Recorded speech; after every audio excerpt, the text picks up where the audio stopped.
Welcome to episode 222 of the Hunting Party Podcast. I'm Darkbrew from thebrewhall.com and the Brewhall on Twitter. I'm Delirium from Thrill of the Wild, Warcraft Hunters Union, and at Delirium Hunts on Twitter. I'm Bendak from Eyes of the Beast, Blizzard Watch, and Bendak Well on Twitter. Okay, today it's still Sunday, July the 22nd, thank God, 2015, and we are broadcasting live on twitch.tv.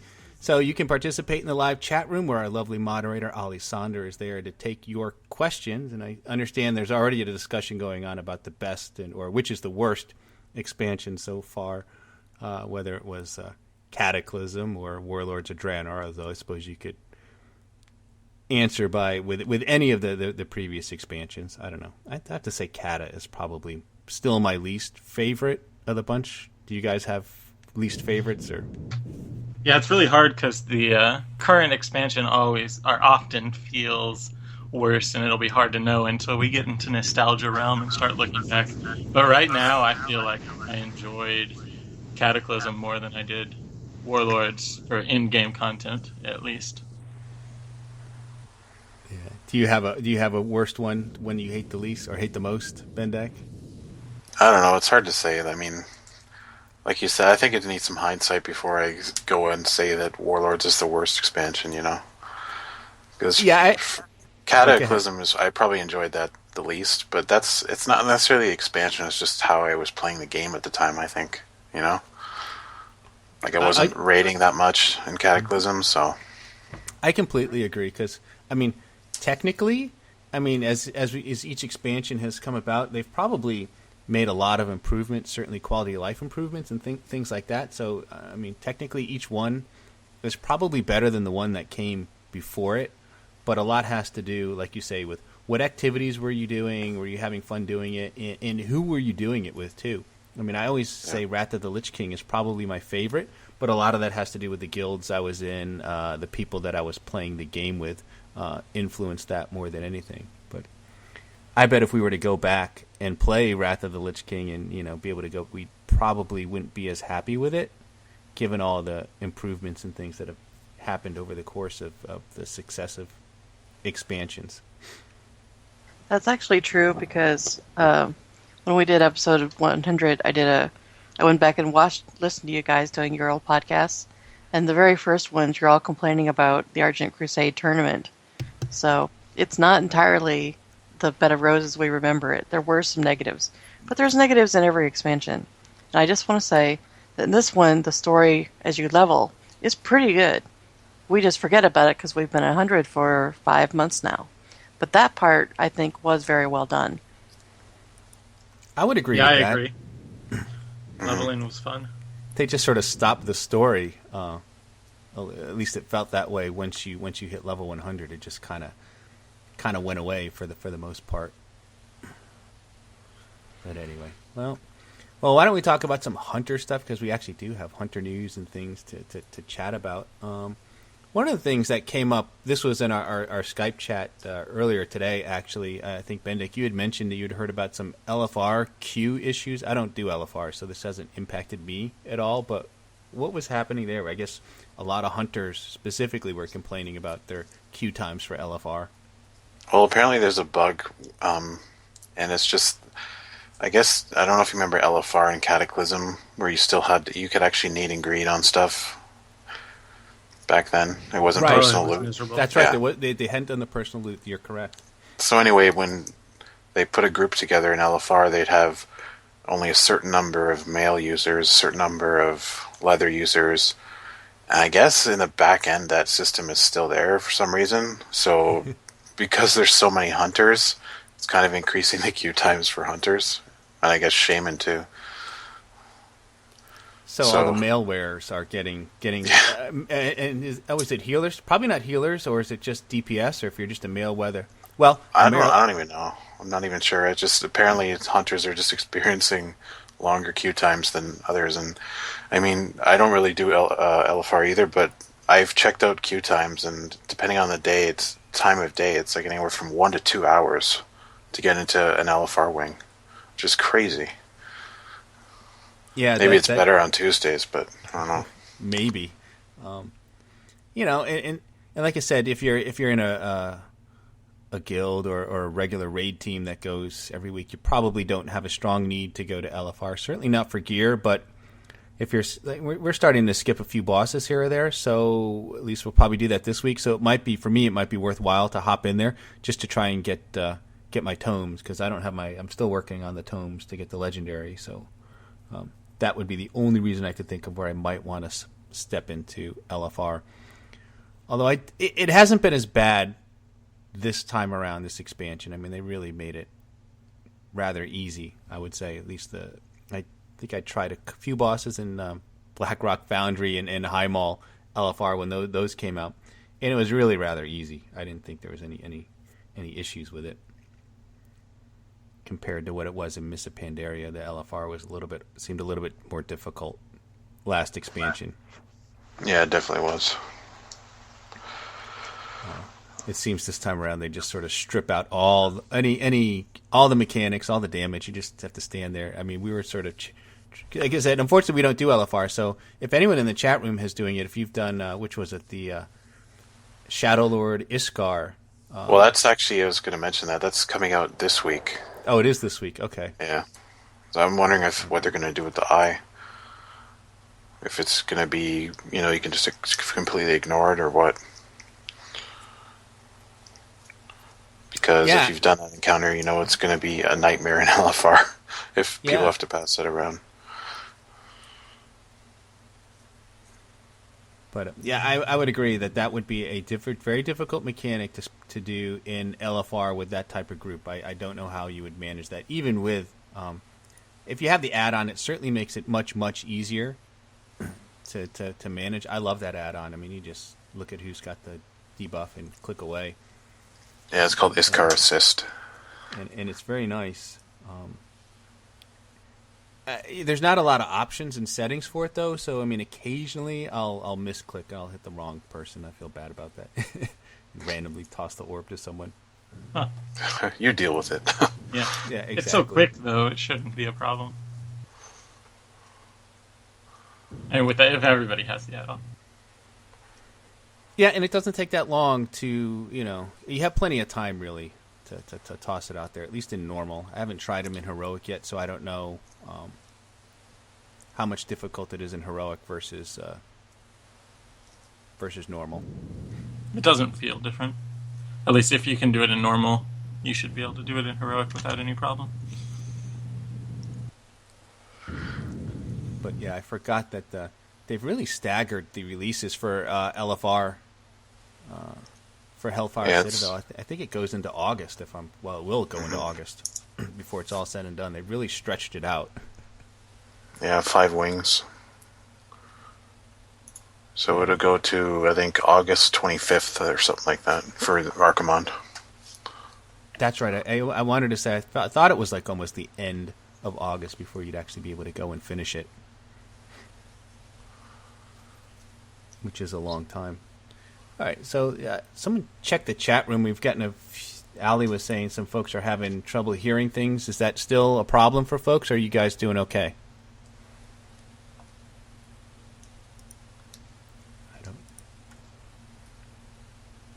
I have the audio for the stream muted, so I wouldn't be able to tell. And I've got, like, I think people said it was buffering or something like that. That might just be Twitch, though. That might be Twitch. I mean, it could be. I mean, I'm doing a lot more on my computer today than I normally am. We usually have someone else do the technical stuff. So, all right, I won't worry about it. It seemed to be fine now. Okay. Sorry, guys. All right. Well, why don't we talk about the hot fixes that came out for 6.2? Hunters got buffed, which so let's talk about those buffs and see how good it really is and what it really means for hunters. I saw that the first one was for Beast Mastery. Bestial Wrath now lasts 15 seconds, up from 10 seconds. That's a nice change, no? Yeah, I mean, it's not a huge change for DPS, but it's nice. It's fine. It's fun in PvP, too. Yeah, I'd say in like PvP, it's probably the nicest change for it. But like the set bonus for tier 17, that summons the extra pet, that still only lasts 10 seconds. It doesn't give you the extra 5. Yeah, I hadn't tested that. I hadn't realized that. That's too bad. They probably did that intentionally, I'm guessing, just because, they just don't want to emphasize the old set, I would guess, but who knows. Mm-hmm. But yeah, for damage-wise, it's not a huge increase. It's only like a couple % overall. Just like a little boost. For AoE, it should be more than that, because you can really burst down with a lot of multi-shots. Keep cleave up even longer with the Bestial Wrath buff, but... Yeah, in burst situations, you'll get, 5 more seconds of it, so that's nice. But it's not like look out marksmanship, here comes BM. Right. It's not that. Right? I know I've been sticking with marksmanship for doing the raids, but I like to still run around with a pet and do beast mastery if I'm out and about in the 10-in jungle, or even doing some of the time walking dungeons, which I did last weekend. So I like having that 5 extra seconds, especially against some of those elite mobs in the 10-in jungle. It's kind of nice. And, it just feels sort of more classically like an old Beast Mastery Hunter as well. Just having your pet be big and red for longer. I'm trying to think what over the course of time, the duration of that ability has kind of gone up and down. It's been adjusted a little bit. And I'm pretty sure it was much longer, thinking back to Burning Crusade and even in Wrath of the Lich King. I don't think it's ever been longer than 20, right? Right. I think 20 was and its at max. that point, it was also only on the hunter. Only on the pet. On the pet, yeah. Yeah. But it's still nice. And then survival got buffed too, and this is one of those, I think, that sounds really good on paper because it's a big number. Black Arrow, Explosive Shot, and Serpent Sting damage were all increased by 25%. But I think looking at it, it's really much to do about nothing, I think. Go ahead. It's not going to bring survival into a competitive range. It is, the Black Arrow ones, Black Arrow was the only ability that was doing much damage for survival, so that's kind of cool. An extra 25% is something there, but overall it's just not bringing the class up to competitive nature. Well, let's put it this way. Survival is no longer the absolute worst DPS spec. There's now, I think, a couple below it. Yeah, on the sim charts, I mean. But it's still bringing up the rear, and now I know, Bendak, you ran Sims and you compared it with both tier 17 and tier 18. So for someone who's in tier 17 gear, is it even worth? Is it okay to just kind of bring it into your raid group, or is it you're just still falling way short than the other two specs? Yeah, you can bring it in your raid group. It's just, if you're trying to help your guild kill new bosses, it's probably going to be a detriment, though. That's the only problem. Like, just the way the fights are in this raid. But if you're just casually raiding, I don't know. You can play anything, right? You can take exotic munitions, do whatever the heck you want if you're just casually raiding. Yeah, that's definitely true. And I think even in places like LFR or whatever, it depends. It's so different now because we have so many levels of difficulty. Well, between the normal, heroic, mythic, and LFR. You have all these flavors of raiding, and even dungeons too. There's mythic and heroic now. It's just that there's no longer sort of one spec size fits all. You just sort of really have to look at what you enjoy doing and the content that you're actually doing, and make some decisions based on that. Yeah, I think these buffs, it makes it so that if you really want to play it, it's not like you're just totally wrong for playing it. You're just, it's just less wrong. Sounds terrible, but yeah. Well, it's just the nature of being an all DPS, 100% pure DPS class, and the play style of all three just isn't that different. They've tried to work on spec differentiation a little bit, but they feel similar enough that if you play a hunter enough that there's not a huge learning curve like going from one spec to the other. At least I don't find it to be that way. That it's not hard to pick up one one over the other. So they still feel similar enough in that regard. Yeah, I just find it funny how many times Serpent Sting has been buffed since 6.0. It's gone up, I swear, like it's like quadrupled in damage over all these hot fixes and patches. And it's still not enough. It's still not enough. Yeah, I mean, they buffed it 25%. I mean, I guess the question, I mean, the big thing was if you have to go look into what happened in 6.2, I mean, it really was that initial tick damage that they got rid of, essentially. See, and they were saying that was a bug, but like in beta, that was not, like, they didn't present that as a bug. It was like, that was part of the feature of Serpent Sting, that it did that initial tick. And then they started saying it was a bug for some reason. I don't know why. Yeah. And I mean, that change or that fix, I guess, really is what did in the spec, or was a big part of what did it in for this patch. And you just wonder, I guess if it's a bug, it's a bug, and they didn't want to. But I don't know if it would kill things for them to make it a feature, rather than a bug. Yeah, it was definitely one of the more interesting parts of playing survival. I mean, you kind of only got your explosive or lock and load to react to. That's a small part of it, but it makes it a little more interesting. And then you've got your different levels of multi-strike to react to. When your trinkets go off, or your guns enchant goes off your scope. And that was kind of it. Like, maximizing that was how you maximize damage with survival. It was the interesting part of the gameplay. So now, I don't know. Maybe it wouldn't work in this expansion because everybody would be up over 100% with their trinkets, so they'd use other trinkets. But yeah, it just doesn't seem, I don't know, interesting without it. It was the fun part of playing survival. I guess the good news is, I mean, we know we're going to get another expansion here, and that's when they do their class changes. So, and they seem to overtune things a lot. So, we can look forward to survival maybe being like the top spec, not even the top hunter spec, but probably the top spec in the game for a while in the next expansion. Especially if they do like another, hey, play with the devs, or like it's one of them coming out and saying, hey, which one should I try? And everyone, of course, will say, oh, go survival, and then it'll get the marksman treatment, I'm sure. Yeah, I'm really curious if they're going to go back to what they tried in the Warlords beta, where they had the lock and load depending on different procs and stackable saving stuff. It seemed like there was some backlash to that at first, but then after they took it away in the beta, there was a lot of reaction like, no, that was good, that was interesting. Mm-hmm. So, I don't know if maybe... How did that work again? Was it... Could you have like more than 2 or 3? Yeah, you could get up to 5 at a time. Right. And you could stack it, and then you could wait and use them at a bursty moment. But I guess the point was there was no real reason to wait. Right. Yeah, I think that's what we figured out. That like pooling them and saving them, hanging on to them, wasn't really. There was no benefit to doing that.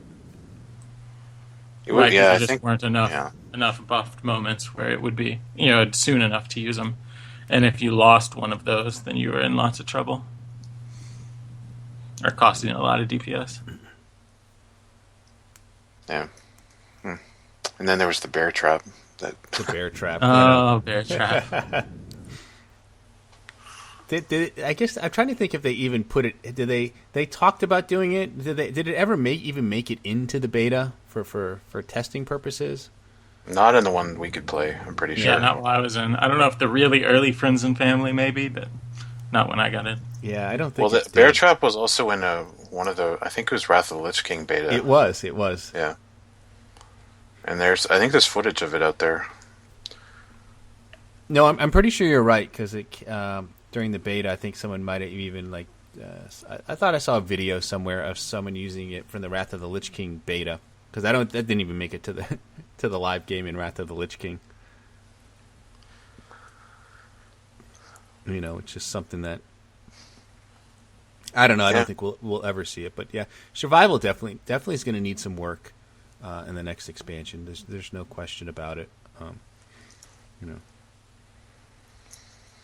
which is unfortunate. But I don't know. I'm happy playing Marksmanship right now, and I think all three of us are all doing that. And I know, Bendak, you finally got your 4-piece this week, as well as your legendary ring, correct? So you've got your legendary now.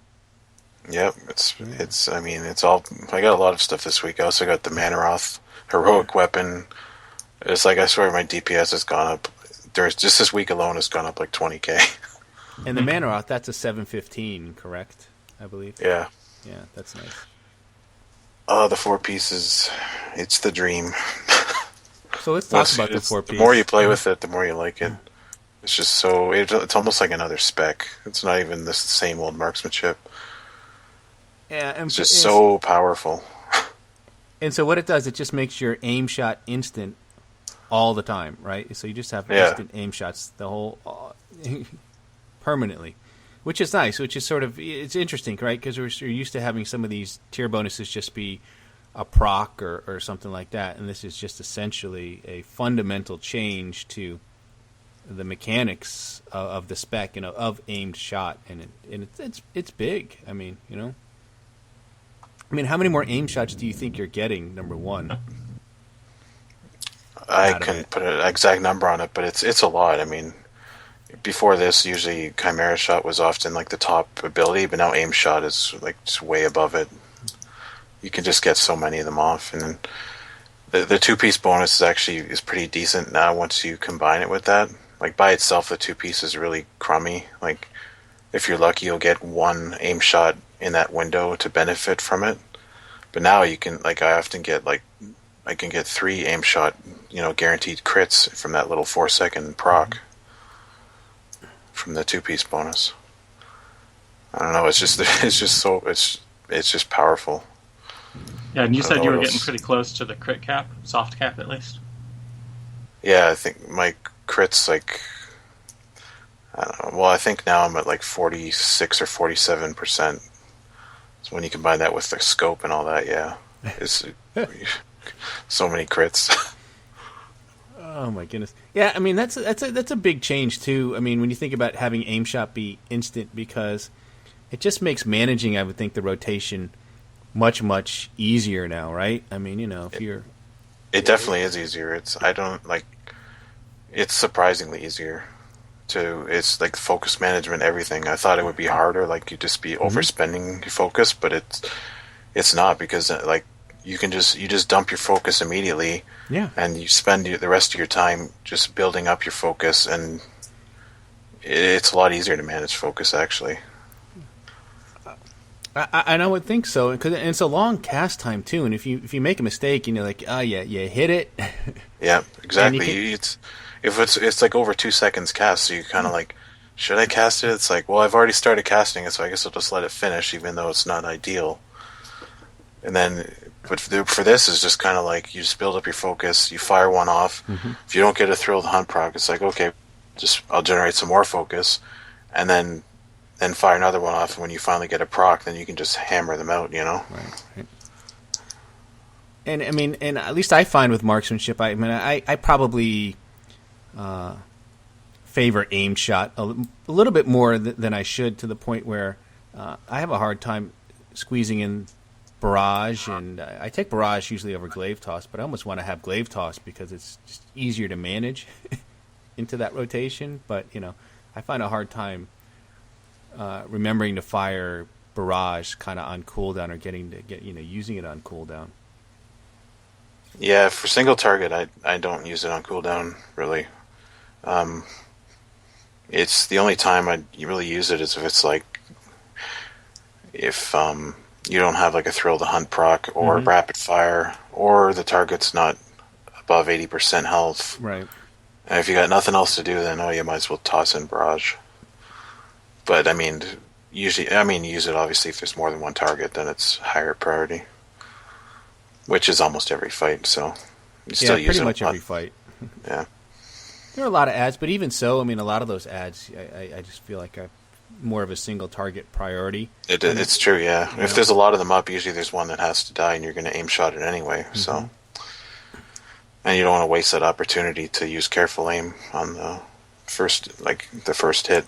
Exactly, and that's the other thing too. I mean, there are fights too where if I'm not at max focus, I want to spend that time building up my focus, especially if I know the ad is going to come out soon. So I've got plenty of focus just to launch with an aim shot right away, while the ad is still above 80%.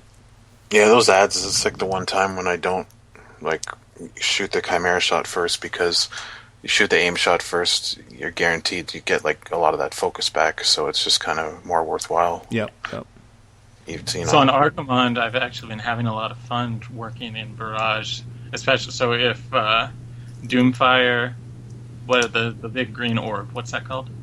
Yeah, Doomfire Spirit. Yeah, the Doomfire Spirit's up, and you want to get at least 2 of your aim shots when it's above 80%, and you want to get your kill shots in when it's below 35%. But if that other, the guy with wings, the second ad is up at the beginning, you can kind of squeeze in a barrage right in between your careful aimed shots and your kill shots at the end and hit all 3 of them. I don't know, it's a fun little mini game with our rotation I've been enjoying. Yeah, it's Marksmanship is really good on Archimond. It's just it's insane. It's honestly overpowered. Every other class just trails behind, especially if you got the 4-piece. It's just we're so good at progressing on that fight. Yeah, well, and I've been doing especially well because our guild hasn't been getting a lot past 70%, so we have a lot of wipes in that first phase, and that means I'm in careful aim on the boss. So anytime I throw out an aim shot on him, I'm getting all these crits. It kind of inflates the hunter numbers a bit. Yeah, now I haven't seen Archimond yet, so what is it about that fight then? Why don't we talk about that fight a little bit, because people are probably starting to get there and knock him out. That makes it good for hunters. What are you guys doing on that fight?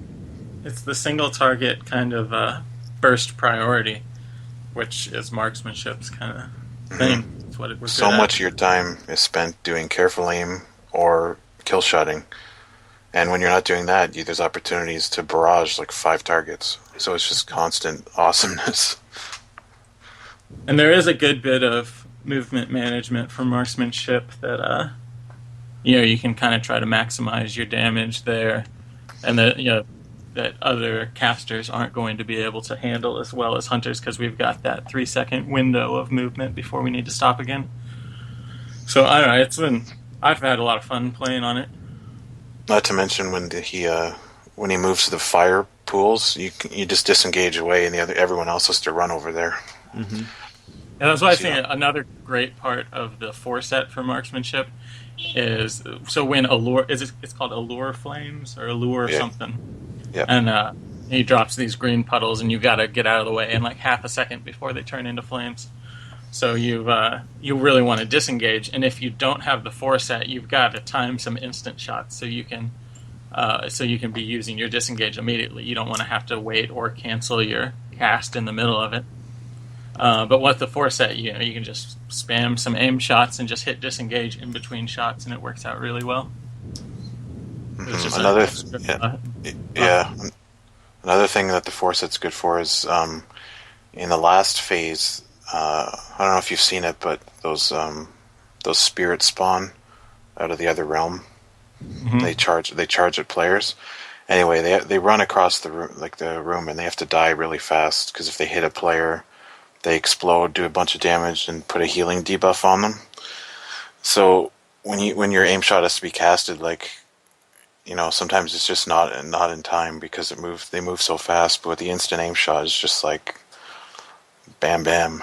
it's because I've done it both ways, without the set bonus and with, and it's just completely night and day. Yeah, especially how so fast when you have any ad that's dying fairly quickly. You might not have 2.1 seconds to get off your regular aim shot in the first 20% above 80% health. So with that instant, it's just so much quicker. You get so much more careful aim. It's a really crazy set bonus. It is. It's so much better than it looks on the surface. Just because of all these little things it opens up.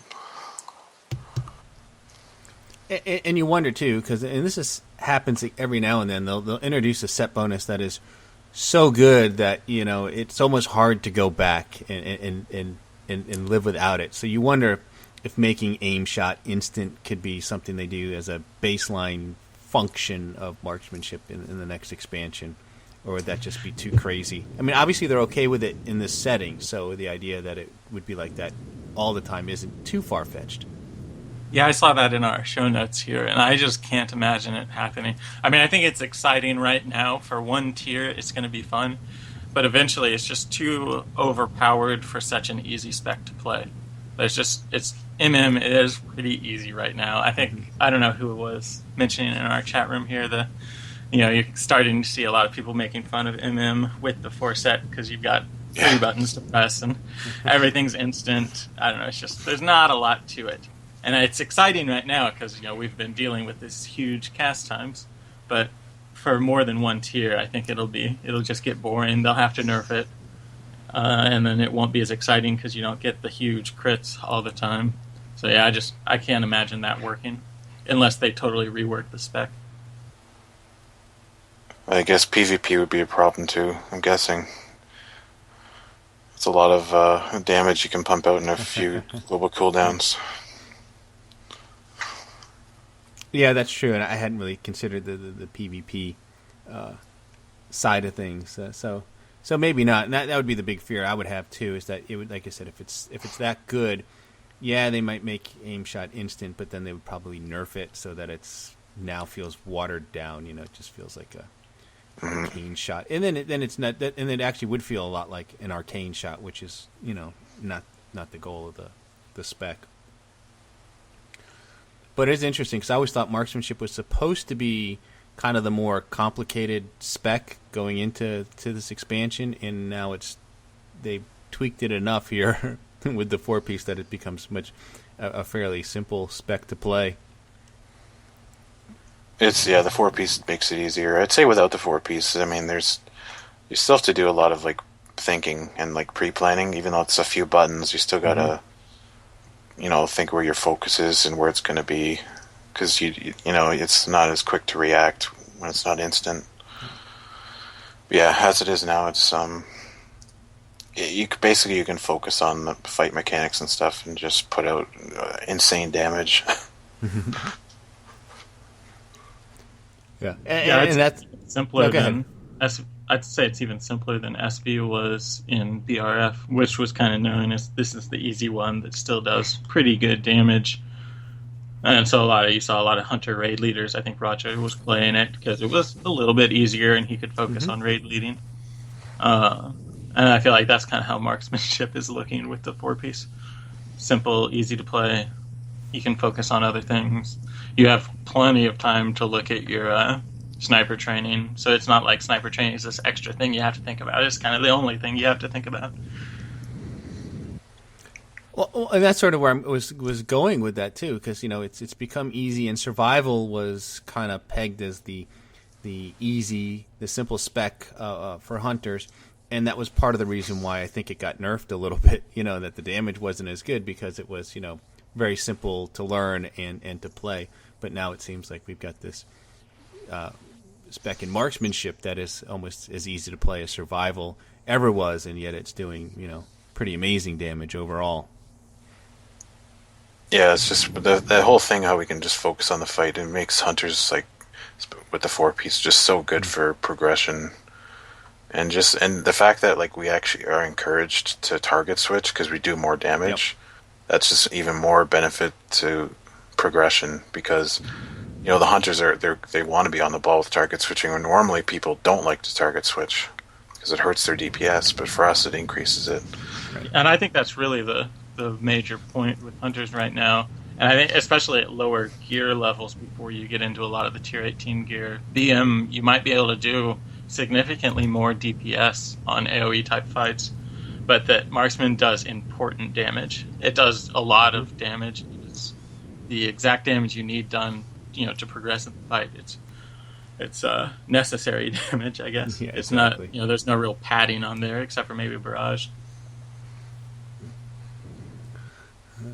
Well, and you said you got the legendary ring this week, Bendak. How has that been for you? I mean, what and are you the only one in your group that's got it now, or how many other people have legendary rings in your raid? Just a few of us do. I think this week in the heroic raid there was like, God, I think there was only 2 DPS with it, and we were both ranged, so activating it was a bit of a pain.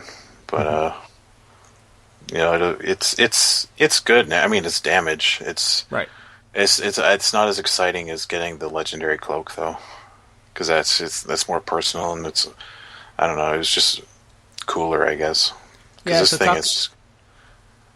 Yeah, I was gonna say, talk about how this one functions then, and how is it different than the cloak? Obviously, the cloak was buffing you, but this one... I mean, it's it's just, you just use it as like a trinket basically, and increases your damage by 25% for 15 seconds, and when that is over, 25% of all the damage you dealt in that 15 seconds is released in a big explosion. And you have to be within 20 yards of the target to hit anything with that explosion. But it's raid wide, so only one DPS in your raid has to activate it, and then it activates for everyone at the same time. And the explosion happens from that person who activated it. But you're still credited your damage. Yeah. Gotcha. So if you die during that time, then you'll lose out, I guess. Is it a shared cooldown as well? I assume that it is, right? So you can't sit there and chain these together. Oh yeah, it's shared. It's gonna, honestly, when the whole raid gets it, it's really gonna trivialize some stuff. It's just because it's just such big burst damage, you know. Well, what's the cooldown on it too? It's what, 2-3 minutes? 2 minutes. 2 minutes? Okay, yeah, that doesn't seem too bad. So which, it lines up perfectly. With rapid fire is amazing. Yeah. Basically, on the opener, typically, like the explosion you get is typically about 500k or so. Because it also uses, well, for me anyway, it depends on your spec and everything, and how much damage you can put out in that window, which again is marksmanship is good. Have we gotten word on how it's working with pets? It takes all of your pet damage too. Yeah. Wow. I haven't played at all, including Stampede. Wow. Yeah, that's huge then. For the opener, at least. Yeah. So obviously you'd want to use it on cooldown. I would agree, but obviously, in combining it with heroism. Honestly, I think in a lot of fights it won't be used on cooldown. I think it'll be used at specific points. Maybe some fights it'll just turn out that using it on a cooldown is the best, but I think a lot of fights you're going to want to save it for specific things, just to almost like trivialize some mechanics, you know. And that's yeah. So I was just to say that's really good to bring up, because I think there's, especially for marksman players, where our cooldowns really line up with it perfectly. If you are holding that off, you'll have to get 50% more rapid fires to make up for not using rapid fire at the same time as your ring buff. What's it called? I don't remember what the buff is actually called, but so you can wait, even if you push rapid fire back to 3 minutes. If that's how often you're using your ring buff, you're going to still be about break even at that point on using rapid fire with the ring buff instead of without. And if that's when your guild or your raid group really needs the damage, then it's going to be the best time to use it. If it's more than every 3 minutes, you might want to look at using rapid fire on cooldown instead. But it'll make some interesting decisions. I think most of the time you're just going to want to hold off on rapid fire, because I don't think you're going to. I highly doubt you're going to wait more than 3 minutes anyway. Or else you're going to start missing out on entire ring procs, right? Yeah. So I think at the most it'll be delayed like 30, 45 seconds for some important ad or something. And I think almost always you're going to want to line up rapid fire with it. And I think, your second Stampede you'll also want to do that with. Or if you're not using it on pull. I'm not sure. Yeah, I'll have to look into that. But I'd guess that ring proc is going to be more than the damage you get out of your trinket procs at the beginning of a fight. So, and is the ability to... No, go ahead. No, that's all. Yeah. And I was going to say, and is the ability to upgrade the ring, have they implemented that now, or is that coming in a later patch? I know that's implemented, yeah. You have to, if you kill Archimond on normal or higher, you already have the ring, he drops an item for you that upgrades the ring by 3 item levels. Yeah. And does it upgrade the proc as well, or...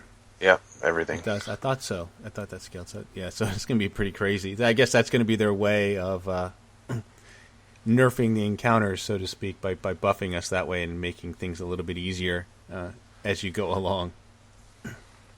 Yeah, especially once guilds get those quests to unlock to skip ahead. Yes, in the raid. The second quest, you skip ahead to Manaroth, so... I think a lot of guilds like mine, when we start working on Mythic, is just going to be a matter of, before we do anything, jump ahead, go to normal, jump ahead to Manaroth, and just kill him really quick to get the upgrades. Yeah, I was just saying, there'll be a lot of incentive to do that, especially, just to kill him in normal, just to get your upgrades, and then continue, do heroic, or it depends on where you are. Like if you're working on Mythic, you might even just want to go kill him in normal just to get the items. Yeah, I just said normal because it's a lot easier than heroic. Yeah. Yep. So even on heroic, he's really tough. It's probably tougher than some of the early Mythic bosses. Yeah, I know some people have been saying that. I know certainly from Mythic, it sounds like he is one of the toughest end bosses they've introduced to date, not just in this expansion, but period. Sounds like he's a very difficult boss, and I at least for me, I've noticed that the jump from normal to heroic seems pretty big. Just the normal instance to the heroic instance, there's a pretty big gap there. So I can only imagine how difficult he is on heroic even. Yeah, still only 3 guilds have killed him on Mythic. Yeah, it's crazy. I mean, it is still early. I mean, it's only a month into it now. Just about, we're only about a month. But it's still been a lot longer than, like, for Blackhand, for example. Yeah. I think a month into it, there was a lot more kills on him, I think. But the last guild to kill him, Exorcist, they had 740 wipes. Did they? I know Method had, about 400, was it 472? Was that the number? It was something like that, yeah. Something like that. It was up there for them to get that first kill. I just crazy. I don't even know. 40 wipes. I mean, there's no way for me to look, but I don't know that I've ever. I'm just trying to think with all the raids that I've done and all the bosses we've wiped on, what the largest number of wipes I've ever had on an individual boss is, but it doesn't even begin to approach that on any difficulty. No, I think my highest ever was like Professor Putricide heroic, 25-man heroic. I did something like 75 or 80 really? wipes. Okay. And to me, that's like an insane amount. Yeah, I know we were up around 50 for Syndragosa, which that seemed high for me. And then I'm just trying to imagine, gosh, and these guys are doing 472 wipes, and it's in a very short period of time too, right? It's not even spread out. It's like a week or two. Yeah, ours was like 50 wipes spread out, probably at least over 4 weeks. That is some serious hours right there, and that's a lot of hustling and getting back and pulling, one after the other. But that's good. Well, I look forward to getting the legendary ring at some point here. Like I said, the tomes are all I've got left. I've sunk all the boats I've needed to sink. So we talked about the legendary ring. I think we've pretty much covered everything we wanted to for today. So why don't we wrap this one up before anything more bad happens? And then we'll plan to come back in a couple weeks. Hopefully we'll get a good show for next week. Not next week, but 2 weeks from now. Artemis. Possibly next week. Yeah, I'm still hoping for next week. Do we want to try something next week? Roger. I think if we can get RogerBrown on, yeah. Yeah, we definitely want to get Roger on and talk about the world first Archimond and all of Hellfire Citadel and find out about that experience there. It's always fun to get that. ArtemisHowl should be done with her move. I think she's out within walking distance of BlizzCon now, practically. So, which is good. I think she's hanging out with the devs and Solar and whatnot. So, see if she's got any good news for us there. But with that, you have been listening to episode 222 of the Hunting Party Podcast. I'm Darkbrew from thebrewhall.com and the Brewhall on Twitter. I'm Delirium from thrillofthewild.com and at Delirium Hunts on Twitter. I'm Bendak from Eyes of the Beast, Blizzard Watch, and Bendak WoW on Twitter. Check us out on iTunes, YouTube, Stitcher, or at our RSS feed to your reader. And we'll have all these links available in our show notes. If you have a question or topic you would like us to discuss on the show, email us at huntingpartypodcast@gmail.com or send us a tweet at huntingpartypod. I forgot I had messed with Artemis last week, and it messed with me this week. Payback. Oh no. All right, stay thirsty, my friends. Remember to drink your dark brew lager. Siempre está la emoción de lo salvaje. Keep your eyes on the beast. Don't forget to pay your dues, and for the Horde.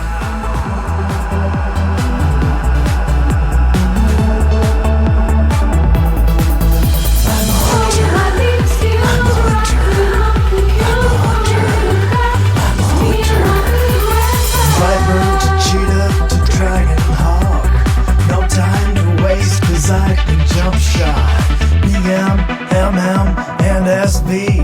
I can rock out any tree.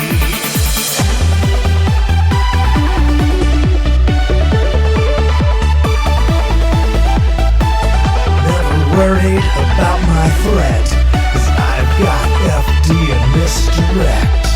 Catching loose mobs in my traps. I never miss, 'cause I am hit capped.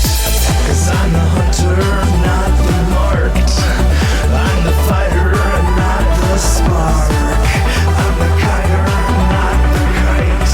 I'll top meters every fight. Rating endgame, dealing death. Just me, my gun, and my trusty bed. Now let's begin with Illidan, Osirian, and Gil'jadan, Magdamar, Asgalor, Gruul,